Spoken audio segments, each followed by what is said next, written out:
So, without further ado, I'm sure we all know Amos Wilson and the great work he's done in the community, and I don't have to go through a whole lot of announcing. Let's bring the brother on. Brother Amos Wilson. Amos Wilson, brother. The real Sermon Davis. The real Sermon Davis. Thank you. Thank you. Okay. Yes, sir. Thank you very much. Oh, beautiful. Feel very good. And I feel very honored to have been invited to spend this time with you this evening to talk a bit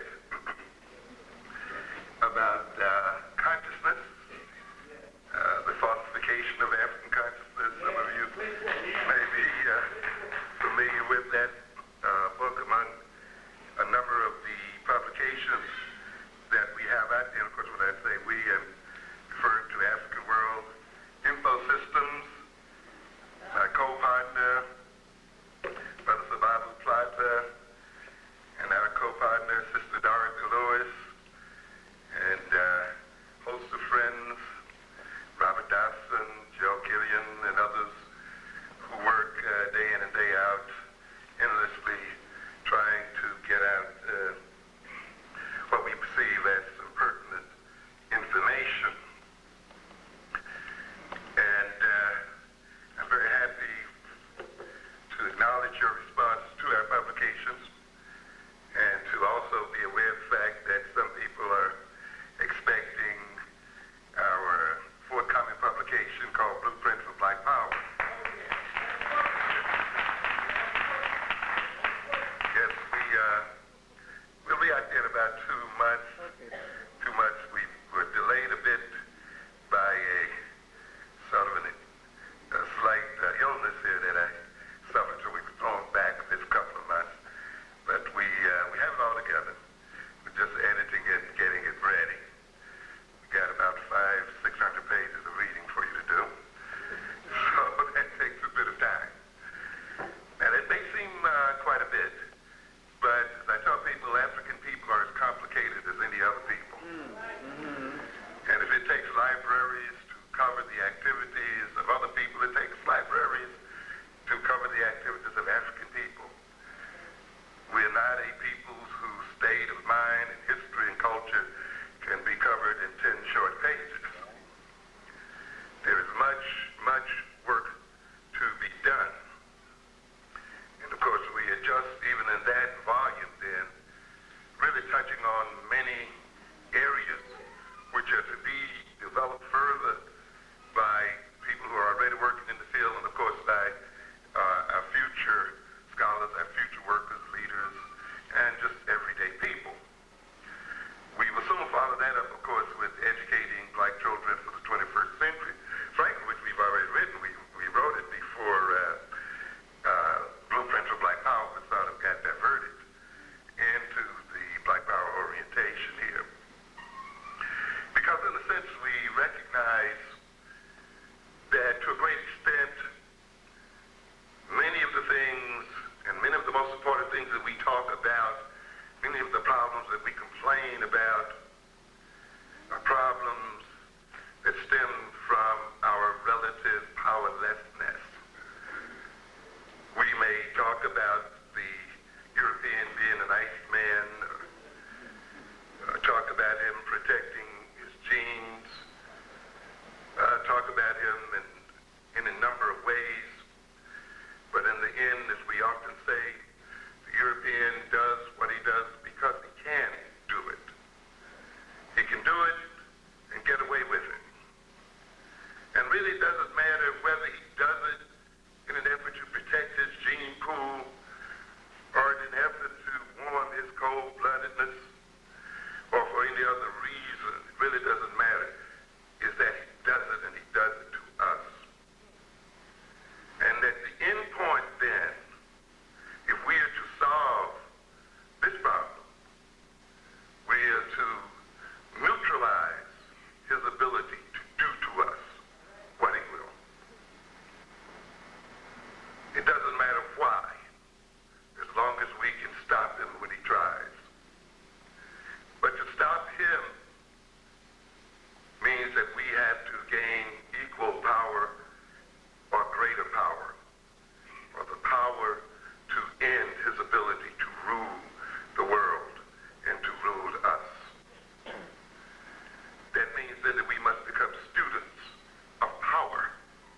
recognize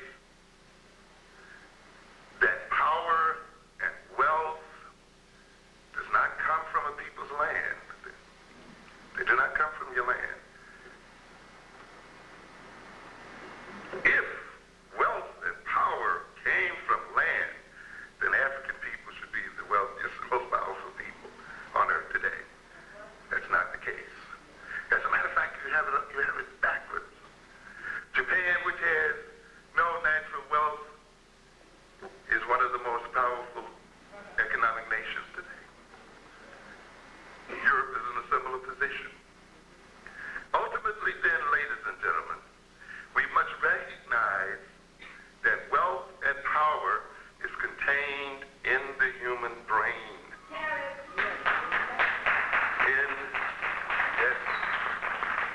Wealth and power is contained in consciousness, not in land, not in trees, not in minerals, but in your mind. In fact, I have said somewhat facetiously that perhaps Africa and African people would be better off had we not had gold in our lands and not had minerals in our lands. And why do I say that? Because perhaps we would have been forced more to use our minds and create our consciousness for gaining wealth and power. That's all the Japanese have. Mind. Consciousness. Because, you know, when you got a mind and you're a bit clever, you can con a joker out of his land. You can make him give up his gold. You know? Yeah. You can use words. You can take a book. You know, so this is the holy book. You know, or this is, you know, and just con him. He'll hand you the land. He'll hand you the gold. Here it is.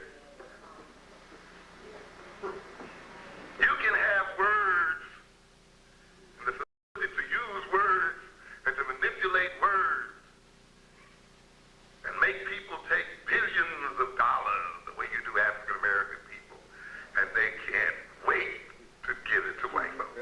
That's right. Yes. They'll kill to give it to white folks. They'll sell drugs to give it to white folks. Yes. Yes. They will kill for a pair of Nike sneakers. A pair of sneakers that do not cost any more than about $4 to manufacture. Yes. Yes. A pair of sneakers for which Indonesian women are paid $1.35 a day to manufacture. Pairs of sneakers for which the $20 million which was paid Air Jordan could have paid the whole Indonesian workforce that made them. Understand what I'm saying? And a fellow will go out and kill to get them. Rob and steal. Destroy nations and communities. Why? Because of the consciousness that has been created in them by another people. That's why you have to first seek ye the kingdom of your consciousness before you do anything else. Yeah. For ultimately, the power of man is the power of mind. That's what distinguishes us. The ability to eat,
Europeans who rule the world may be that they tend to be objective and analytic and conceptual and abstract and rational.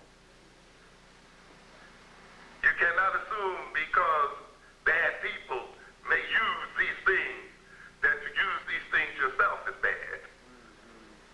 You see, we have to separate the methodology from the people who use it. You see? We have to recognize then that any form of thinking, whether it is linear thought, whether we talked about abstract thinking and conceptual thinking, theoretical thinking, is thinking that belongs to African people. And it is made and Africanized for African people when we use the thought to advance African interests. It is not the style of thought that is African or non-African. It is the use to which the thought is put. The European used abstract thinking and conceptual thinking to capture and control African people. It does not mean that we cannot use abstract thinking and conceptual thinking to remove his control over us as a people.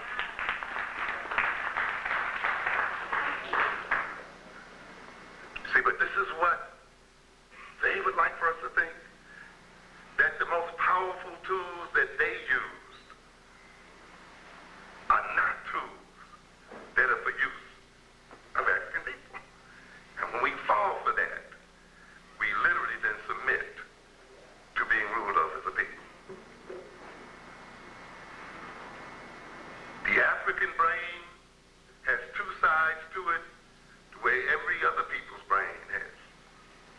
A left side and a right side. And if the right side is the side of spirituality, the side of feeling and sensuality, the intuitive side, the holistic side, and so forth.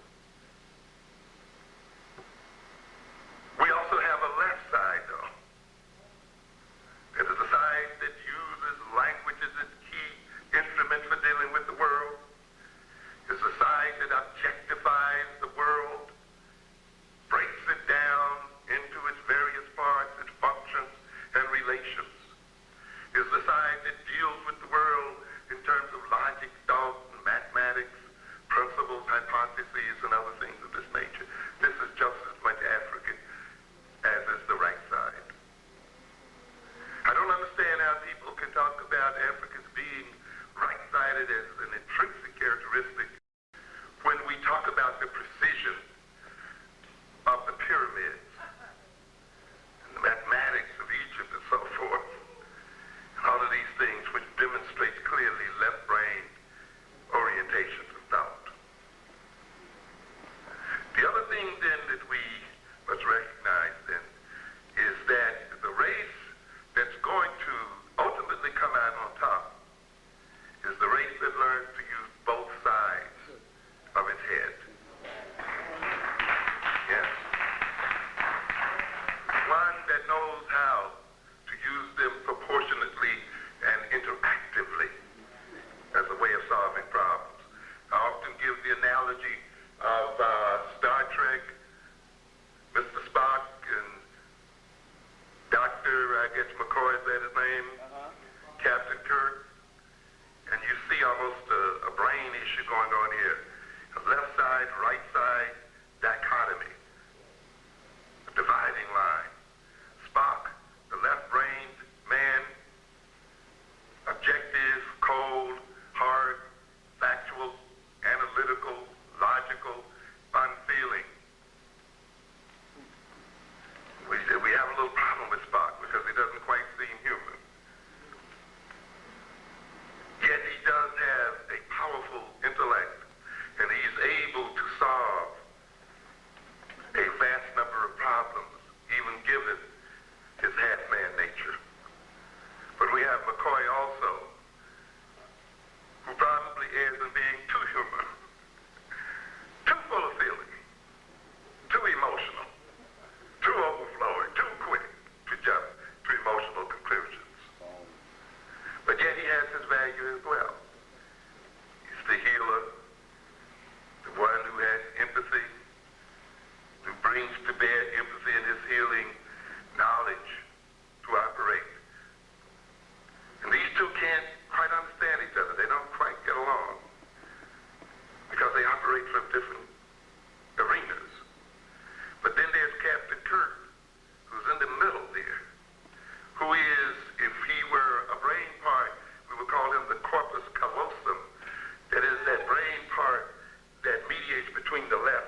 who are technological with no human soul, no love, no spirit, who ultimately are deadly, and whose continued rule ultimately represents the death of the earth. Yes, death. We are made to think that it is the criminal black male that's the threat to the world. 1,000, 10,000 black muggers and killers and sellers of dope cannot do to this earth what so-called civilized, sane white men will do.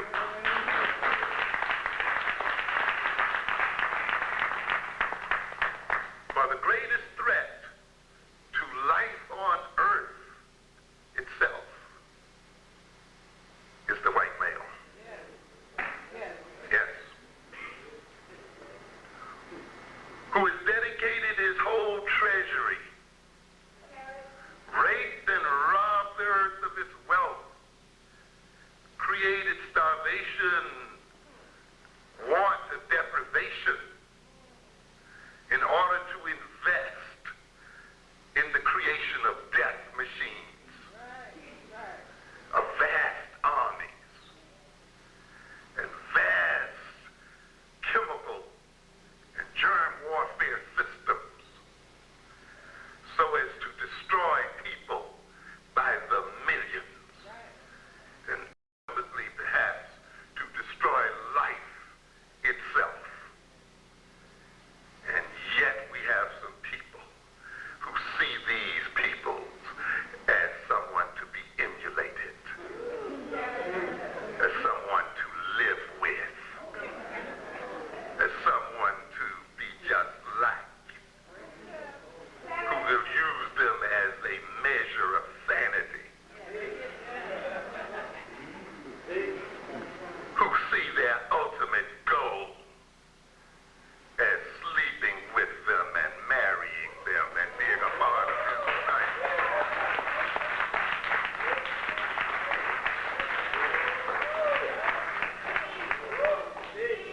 You must recognize that if you here hold your own life dear, and the life of your loved ones and life on earth dear, you must bring an end to the rulership of this earth by white males. It's in your own self-preservative interest to do so. You must recognize that European society is pathological. Yes, because Negroes have a difficult time seeing white folk as crazy.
seems as if people who've been abused seem to be attracted by abuse and attracted to abuse. This is one of the paradoxes we wrestle with in psychology and psychiatry. And we can then talk about how people who've been abused are self-alienated and self-hating often.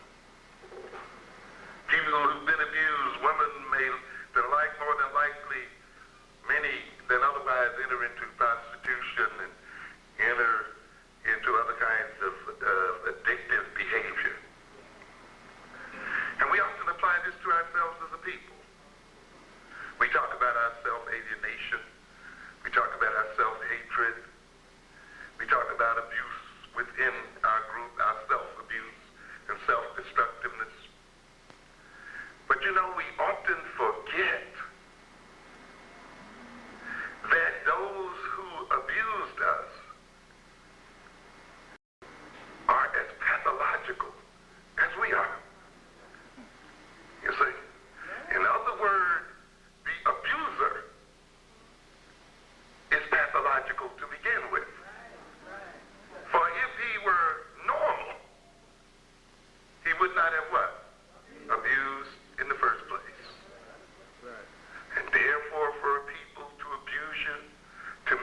you of the ability to abstract, you see.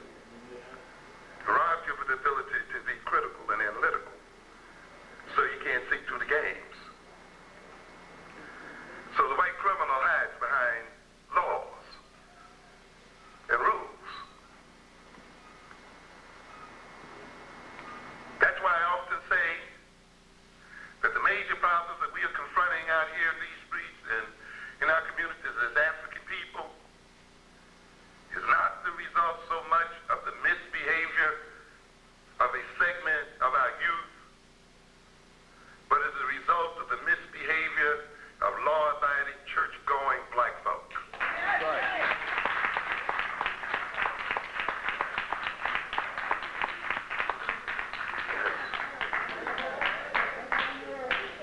Yes. For obeying the laws of criminals and the rules of criminals. Yes. And following the theology of crooks and thieves.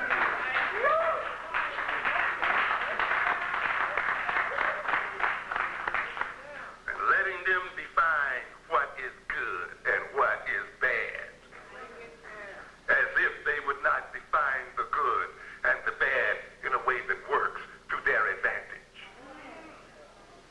And as us then unthinkingly following the rules and unthinkingly being good and bad according to their definition and wondering why the gooder we are, the more we suffer.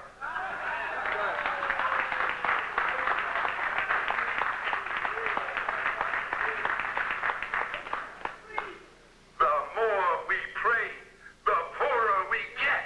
Right. The more we sing and moan and shout and kick over pitches, the more pain we suffer. That's right. Yes, Right. yes. There must be a problem there somewhere. Apparently you're working according to somebody else's definition of God and Jesus. Yes. You're obeying the rules and keep your nose clean and still ended up in jail. Apparently then you're obeying somebody else's game. You see? Yes. Church-going folk, law-abiding people. Yes. Who think it's a sin to spend their money in a way that benefits their own children. Yes. Who think it's virtuous to be colorblind. Yes. I don't pay any attention to the race. You know, I don't discriminate according to color. Really? Your problem is not related to your not discriminating according to color. You think that's the source of problems in America? Black people seeing color? Huh? You think you're not seeing color as black folk is going to transform America? Are you kidding? It's the other people seeing color that's the problem.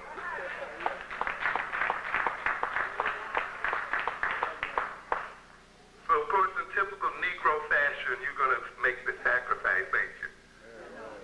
You're going to bear the cross of other people's sins.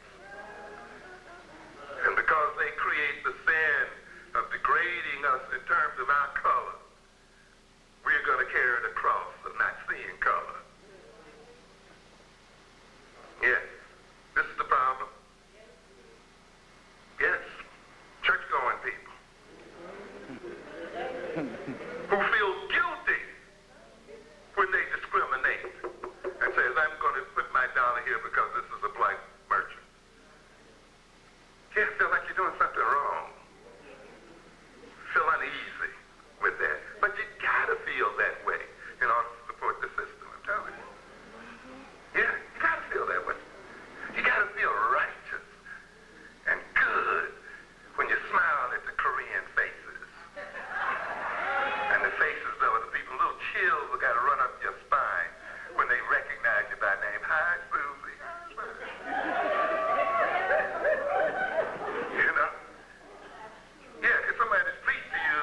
shepherd then left those sheep that were enclosed and made secure and well fed, and went back out into the wilderness to search and find the lost sheep and to bring it back to the fold. Ladies and gentlemen, that charity is best when given to those who need it most. Yes. Ladies and gentlemen, in order that shepherd go and find that sheep, he had to discriminate, to tell the difference between those that were taken care of and those that were not. By that I mean then discrimination is an important ability in human behavior. To be non-discriminative is not being sinless. To be unable to tell differences and respond in terms of differences is not being Christian. To not be able to tell the difference between those who are more in need of your money and support and those who are not is not Christian charity and is not holy. Someone has told you that in these churches, that to be blind to differences, to be unresponsive to differences in need and so forth, is to be holy. It is sinful and it creates sin. And so the shepherd, using his discrimination, ministered to the lamb that was most in need. Why am I saying that? Because I'm saying that in part, and I'm preaching to you tonight because you don't read your own Bible. All right. Now, you don't read it. You let the preacher set you up, and you read into it. Yeah. The shepherd worked based on discrimination and was able then to achieve.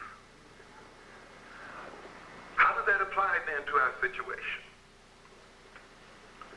If we look around America today, we will see all America's ethnic groups of children are not equally in need of our administration. There are white children, 10% of whom are poor, according to the statistics, white families. There are black children, 50% of whom are poor. Well over between 30 and 40% of the families are poor. Koreans in New York, 65% of the families own a business, are part of the business. And yet we, in our sanctimoniousness, dare not organize the spending of our money and the movement of our wealth so that it feeds black people and black children who are most in need of it. And therefore we enrich the wealthy and impoverish the poor, who happen to be us and our children, and we wonder why they hate us and they attack us and they kill us and they destroy our families by selling drugs to them and make our lives miserable and make us fear and have anxiety when we walk among them. We ask why they do not respect us. We must ask ourselves why we do not respect them.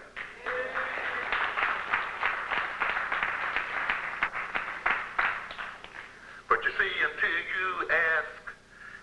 you start just going into that church kicking and screaming and look at what it means to be good and then ask good for whom and good for what. Not just being good for being good, but in whose good does this operate? To whose good does it operate?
It's an amazing situation.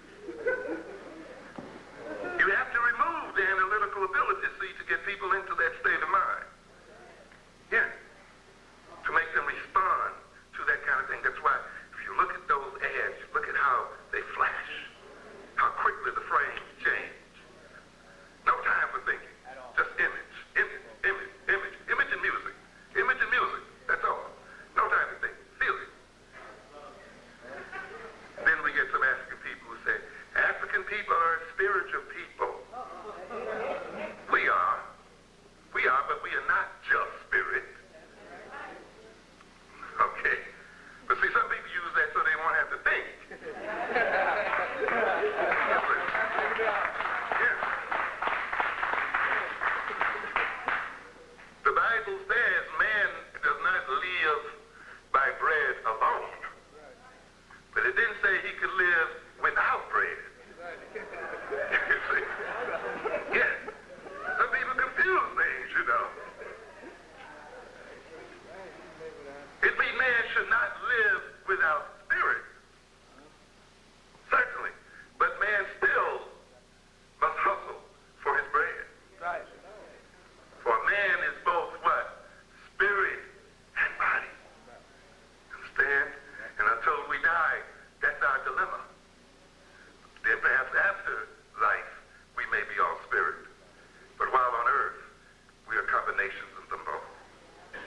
And they both then must be dealt with. But there are those who want to lock us in the closet of spirituality and leave the materials and everything else that God also has created for the use of man to certain men, not themselves.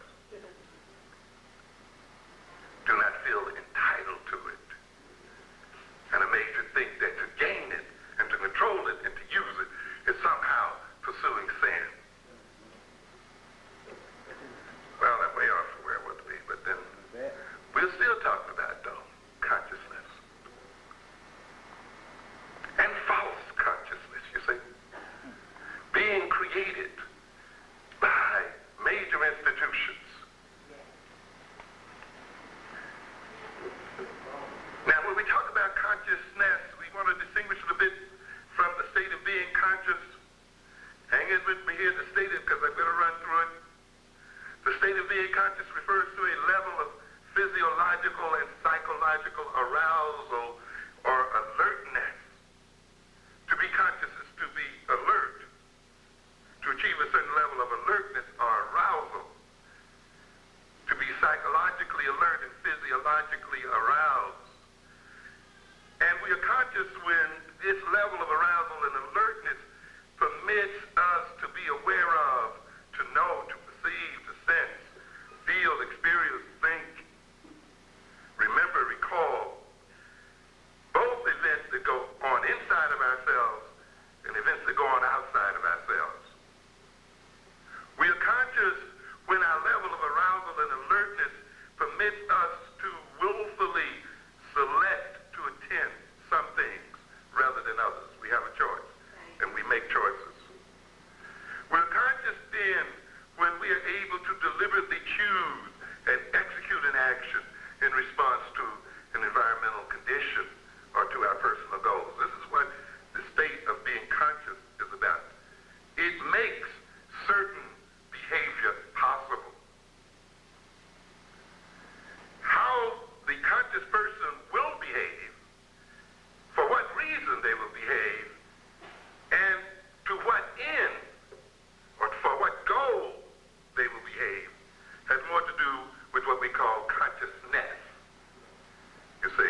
especially then when you want to control people's possibilities, when you want to control your own possibilities, you have to gain the capacity to control your own state of consciousness. You have to know what state of consciousness is appropriate to getting where you want to go. That's why, brother, you hanging in with me a little bit? Yeah. Hang in. We're gonna come back to earth in a minute. We got to go through this for a while. We can't be afraid of abstractions and theories. The people who rule us talk theory all the time. Yes. The people who rule us know the word and how to use the word. The people who rule us think abstractly, think logically, and grow through chains and sequences of thought. And if we're going to defeat them, if we're going to neutralize them, we must do it on their own terms. And if some of you know and have read the developmental psychology of the black child, Awakening the Natural Genius of Black Children, you will know that we've been given a natural head start in these qualities, ladies and gentlemen. That's right. This black skin is just not a color. This black skin signifies a totality of the history and experience of African people. It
be-all of consciousness.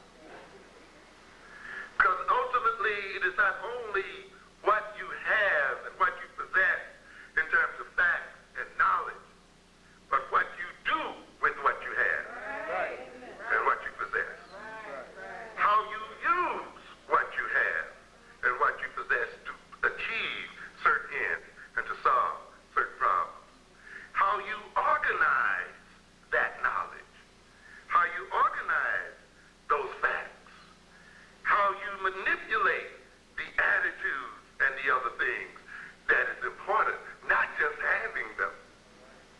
So we have a lot of people, you see, who've concentrated a lot of time on stacking knowledge and information, but have not spent any time on how to utilize that information for their own advancement and to solve their own problems.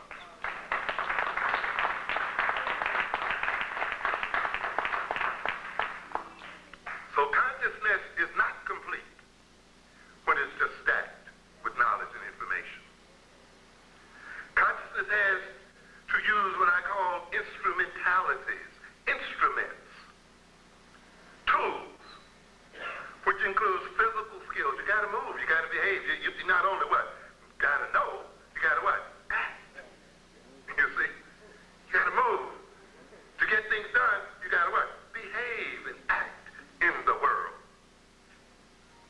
For knowledge without the capacity to act, to behave, you see, to influence the world is almost useless. Knowledge is the foundation for action, you see. So you have another set of instruments, you see, that goes along with knowledge.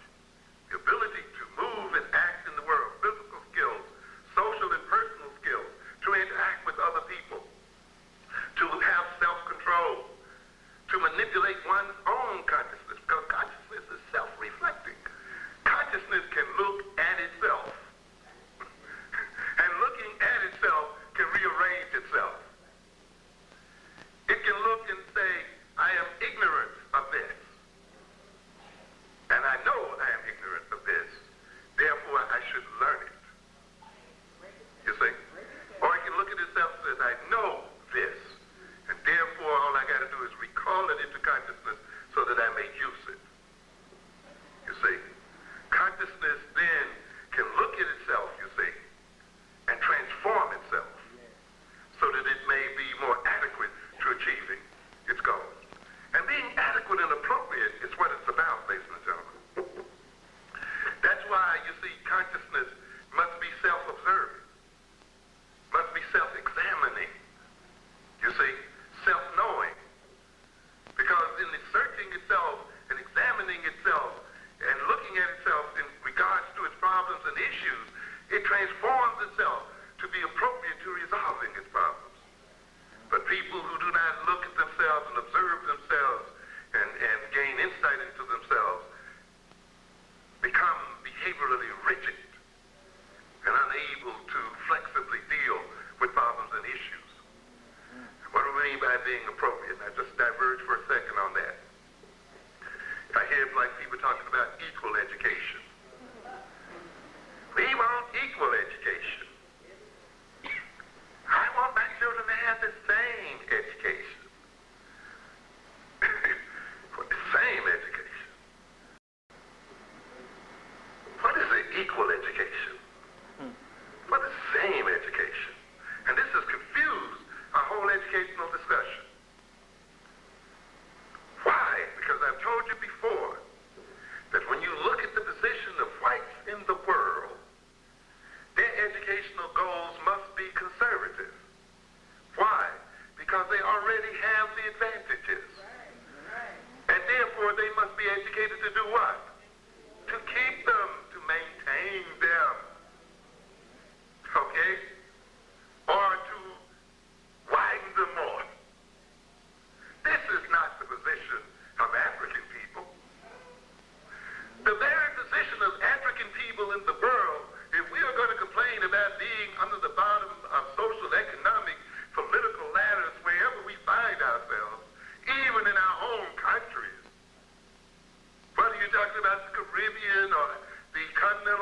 nation called South Africa is no African nation.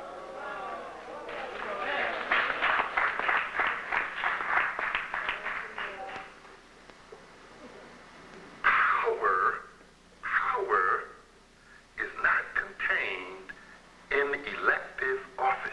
Right?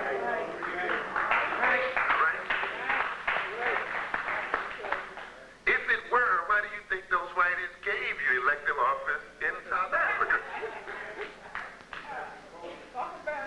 Power is contained in ownership of resources, control of institutions, not government. I want you to understand that, because you got some old politician running around here right now telling you to elect him to power.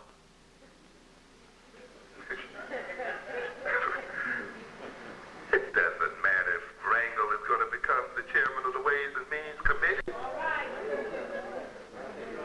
Not for us.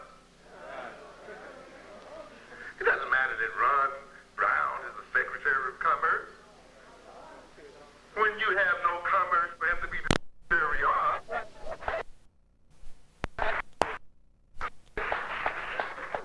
if you do not own businesses and corporations, if the commerce you engage in doesn't even measure on the Richter scale of American economics, there's no way Ron Brown can represent your commercial interests.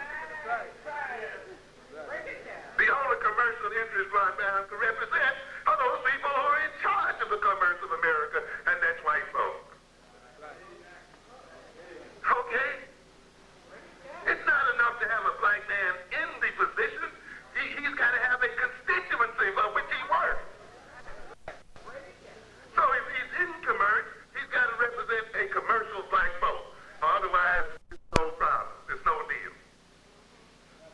It doesn't matter with Rangel being on the Ways and Means Committee. If you don't have a constituency that can use the power of that committee in ways other than begging for more welfare, then what is the point? He will serve the interests of the corporations and those that own the American economic establishment. You have to understand that power is there. It's the people that own the corporations, that own the companies, that have a more direct influence on our lives than the government. Because when those people lay you off, what did the government do for you? That's right.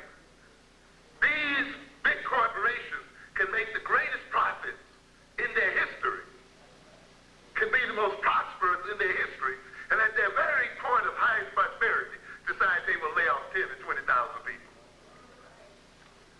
And in laying off 10 and 20,000 people who are connected to families, they may destroy the lives of 50 and 60,000 people at one fell swoop, and the government does not a damn thing about it. That's right. It is the hiring and firing by corporations that governs our lives, not the government. It is the private government that the corporation is. It is the private, non-democratic, authoritarian government that the corporation is that has the greatest impact on our lives as people. And when that CEO and that small board of directors says you should dress this way, you should walk this way and talk this way and wake up this time of morning and be here at this time and do this and do that, it is not the government that's governing your life. It is the owners of corporate America that's governing your life. And that is where the power is. But they want to deceive Negroes into thinking that the power lies in electing some old joker whose main reason for being there is to do the bidding of those who own the corporation. Right. And those who own and control the institutions. Right. And therefore, if you are going to be in power as a people, you must own and control and be in charge of vital resources and so forth. Otherwise, you're just playing with yourself.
not the government that's running your life, but the government set up by some kind of ruling committee, some kind of international committee somewhere else.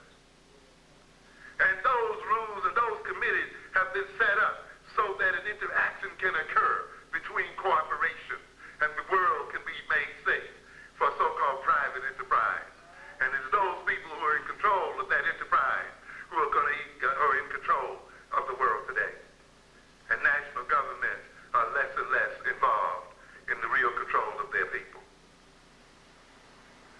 When the World Bank, when the IMF can dictate to African nations how they will spend their money, will dictate to them how their economies should be organized so that they can pay their impossible debts, then African governments are not governing. It is the IMF and the World Bank that's governing. Yes, ladies and gentlemen, we got to face you. You're hanging in with me here now. Yeah. All right.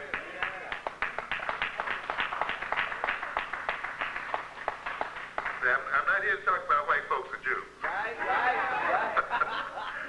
All right? I'm here to talk about us so we can do something here. But you know, we don't have to go to Africa. You remember when A-Beam, some of you remember when A-Beam, I think it was the mayor, and Big Mac came in and took over the budgetary responsibility. At that point, Beam was just a figurehead. He was no longer mayor. It was the MAC committee that was determining how the money was to be spent, who was to be paid, who was not to be paid. You understand? When a mayor loses control over budget, really what else is left? They tried to get to that when Dickens was in. Julianne is running like hell to keep out their grip. Yes. How many people are being laid off in New York City? Thousands. How many services are being cut back? You know? What is going on? You know why this is occurring? Because the city is in debt. But indebted to whom? We never ask that question. You never hear anybody discuss it, do you? How can a city be in debt and who holds the debt? A city goes into debt the way an individual goes into debt. They borrow money. It borrows money. It borrows money in the form of what we call a bond. And yeah, I run into too many black people who can't tell the difference between a stock and a bond. I run into black economics majors and business majors who cannot distinguish between these two things. We just hear stocks and bonds. Bonds went up, bonds went down. Oh yeah, okay. What does that mean? A bond, of course, is a debt. It's a promise by a corporation to pay back a certain amount of debt over a period of time with interest. So when you buy a corporate bond, you're lending the corporation money. And it's saying it's going to pay you back. So this is the way a city finances itself. It does not gain enough taxes often to carry on its business. So therefore, in order to carry on its business, it borrows money. And it borrows money by selling bonds, promises to pay back those people who buy the bonds with interest. Now, who buys the bonds then? Very rich people, mostly white folk, banks, white-owned banks, insurance companies, white-owned insurance companies, pension funds, white-run pension funds, you know, major institutions of various types, usually white-owned, white-controlled, sometimes even foreign governments, and, you know, other people. What does that mean then? That means the city is in debt to those people, and often it is in debt not to the people who live in it. You see? Not to the people who live in it,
you're up against it a little bit.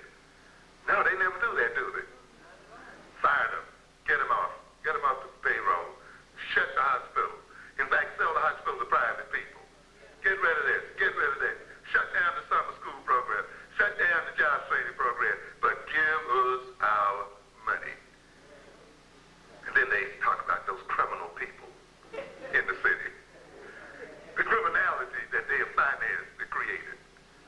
This is why in Blueprint for Black Policy, I talk about this and say, look, man, if you're going to owe people something, you may as well owe yourself the money. Right.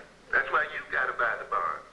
If there's some bonds to be sold, you should sell them. Because it's your tax money and your loss of job that's paying for it. You may as well pay yourself back and not be strangers. But what are we saying then? Those people who hold the city debt, then are the people who are manipulating the city government. You may vote for them, but the fact that they hold those debts is determining how that government is going to operate relative to you. You can vote all you want to. So therefore it means if you're going to come into real power, black ladies and gentlemen, you must come to understand how it is structured in the nation and get out of this routine nonsense that they run on LIV and these other black stations day in and day out about voting. Voting is a part of it, but that's not all of it. This is what the bourgeois class likes to run on us, so that they can be voted into office and become attached to the Democratic Party and get a few crumbs. Yes. And then plant things they call enterprise zones, which is a gentrification program. Yes. Yes. Stepping on toes, what can I tell you? So anyway, let's begin, let's wrap it up here. But anyway, we're saying then the consciousness includes the content, but it also includes instruments, and those instruments mean thinking ability. Thinking and reasoning is a manipulation of what you know, an organizing of what you know, you see, an organizing of the way you see the world, or a reorganizing of that way, you see. Organizing the contents of consciousness in a way as to achieve a particular end. So when you think about something. You see, when you reason about something. When you analyze, you see the relationship between things, or you make a relationship between things so that you can achieve some kind of end. So then consciousness must use thinking skills, academic skills,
you have made love your endpoint.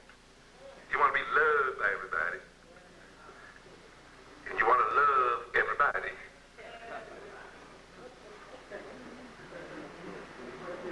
You have degraded the life of the intellect. Yes. Yes. Because all you want is good feelings. The other things, what? Don't matter. As long as we love one another. As long as we what? Feel good with one another. Then that's the end all to be all. All we need is love, love, love. Get it all day. You know, you need more than that. You see, but when you've been emotionally scarred and degraded, you become obsessed by it. Obsessed to such a degree of pursuing good feelings and pursuing gratification that you forget to develop the other aspects of your personality and of your mind.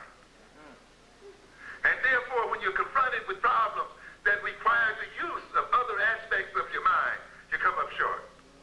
And you come up against it. And when you run against people who use their mind and use their intellect, use their reason and logic and use their knowledge, the only thing you can try to get them to do is love you and be nice to you. Be kind. You know?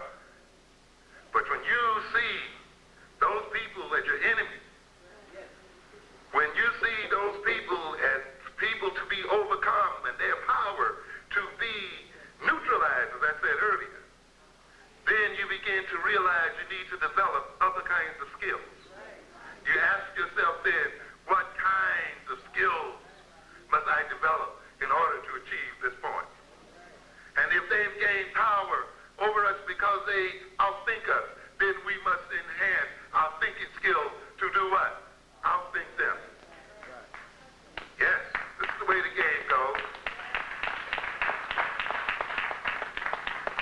But if you don't make your purpose overcoming, then that purpose will not organize and pull on the mind and motivate it to grow and develop itself and increase its power and ability to achieve the goal. Then the only thing you can do is pray. That's all. In other words, then, it's desires and values and interests that really organize the mind and that really focus the mind and give purpose to content and purpose to thinking and uses those things to achieve end. Factors used to decide what problems need to be solved, what goals are to be pursued. These factors have to select and organize the relevant contents of consciousness and the instrumentalities used for methods of processing these contents in ways so as to achieve particular end and to solve particular problems. So we have three units here. Contents, instruments, and organizational factors, such as values. Values are key. Well, then here, then I say, how then is blind consciousness falsified? There's also a group consciousness as well. We won't have time to talk about that tonight. But recognize one thing, that group consciousness is like individual consciousness. It organizes behavior. It is a power. Group consciousness and culture are conspiracies. Okay? So we look at conspiracy as a bad word. You see? But when people coordinate their behavior, when people organize their behavior relative one to the other to achieve particular points that benefit them both as individuals and as a group, they're acting in conspiracy. And therefore, the best way to get people to act in unison, to get people to act in an organized fashion, to get people to act in a coordinated fashion, to achieve the same end that's beneficial both of them as individual and as a group, is for those people to share the same values, to share the same or similar aspirations, to share the same history, to be socialized by the same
under there is white games. Oh yeah. Gotta understand this and deal with it. Yeah. You just can't jump on it because it's black. Just like you can't jump on a man because it's African. No. You've got to face it. You've got to confront the question that Chancellor Williams confronted. What was missing? What was it about African values and orientations that permitted the overrunning of Africans by foreign people? Okay? You just can't say, well, it's African and it's traditional, therefore. You got to see how it worked or how it didn't work. Because cultures are evolving things. They're not just stuck in time. You see, cultures also must be examined and re-examined and readjusted. Because culture is an adaptational tool. It is the means by which a people gains control over themselves and gain control over their behavior so that they can deal with their environment. And when the culture no longer functions to solve their problems, then they must revise the culture in a way to solve their problems. So you just can't get stuck on it.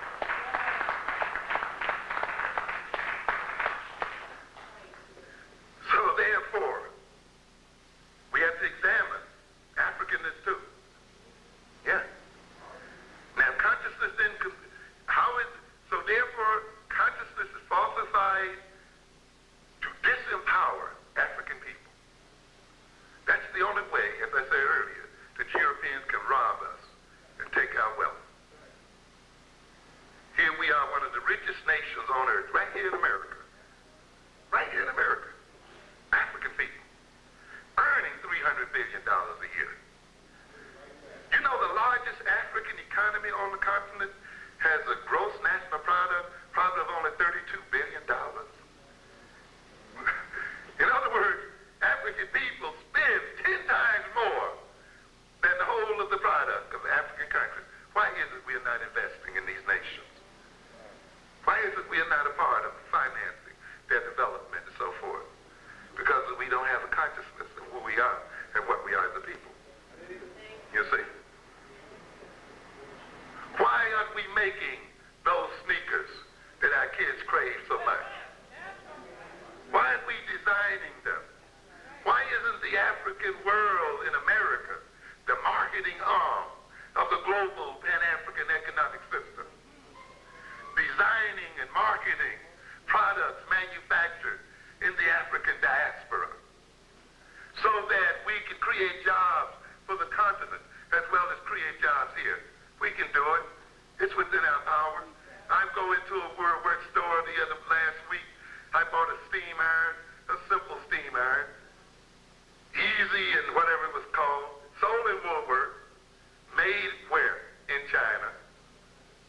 Sold for $12. I look at this iron and I said, you mean to tell me that an African-American engineer could not have designed this simple product and could not have contracted with the Caribbean, Central and South America where black folk are, or the African continent to do what? Manufacture this product and then come to America and market this product and say, Woolworth, you're not going to sit on 125th Street and not sell this iron. Huh? You're not going to be sitting over in the Bronx and not sell an iron manufactured by African people. You're not going to sit in one African-American community after the next and not sell African-American designed and marketed products and African manufactured products, or we will bring our consumers to bear and we're not going to put a nickel in here until we see an iron that says made in Nigeria, made in Uganda, made this place or that place, and marketed by African people in America. That's right. And we can market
million. If some basketball player gets paid $5 million a year, he must be worth what? $50 million. Who gets the other $45 million?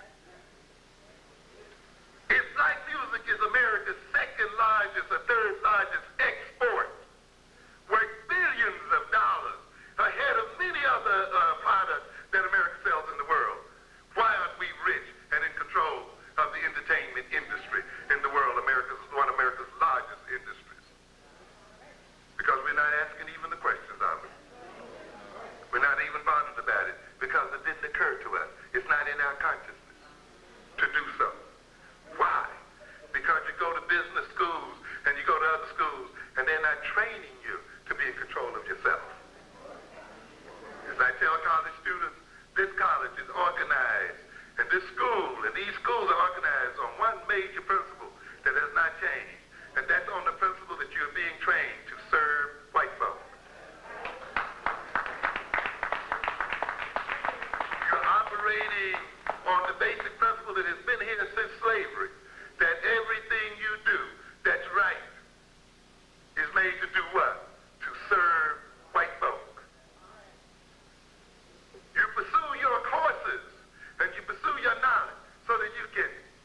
we operate is falsified. But even if that knowledge were factually true, if the instruments that we use are weak, the inability to think, to reason, to conceptualize, to organize, to relate cause and effect, to abstract, to generalize, to discriminate, you see, to symbolize and manipulate symbols, if those things are impaired, even with the knowledge, you're not going to be able to change situations. So you find then that the white educational institution and white education in general, which is beyond schooling, operates to falsify black knowledge, the knowledge upon which black people operate, or to provide you with irrelevant knowledge, even though it may be true. So a lot of people think education is gaining knowledge, but you got to ask what? Knowledge for what? To what end? You see? So they pump you full of irrelevant knowledge that's not relevant to solving your problem. So they pump you with that knowledge, then they pump you with, even if they give you so-called factual knowledge, then they impair the capacity for thinking, the capacity for reasoning. And so many of us don't want to think. So many of us don't want to reason. So many of us don't want to read. So many of us don't want to know words and vocabulary. First there was the Word, and the Word was God, and the Word was with God. And God creates the world through the use of what? The word and symbol. So does man create his word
Yes. This is how it's falsified.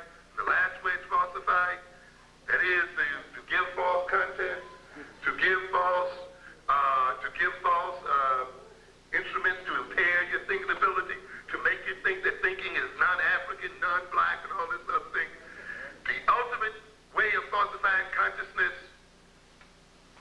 is to falsify your values. Remember we said values give direction to the whole rest of consciousness. Sense of purpose gives direction, organizes contents, organizes the instruments that are to be used to achieve. When you let other people give you values, they're going to organize the rest of your behavior. And what do we say? Money follows values. Yes. Where your values are, so is your money. So is your money. That's why whites want to do what? Always create what? Values. Create your goal. Your goal is to work for white folk. To look for a job handed to you by white folk. What happened one day when white folk don't have the jobs to give you? They're really at that point now. That's why so many black men are in jail. Okay, they don't have enough jobs for their own people. You will be great if you wear Nike sneakers. Value them. And of course, if you value them, that's where you're going to do what? Spend your money. You see, if you look at yourself carefully then, you will see that basically everything you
over you.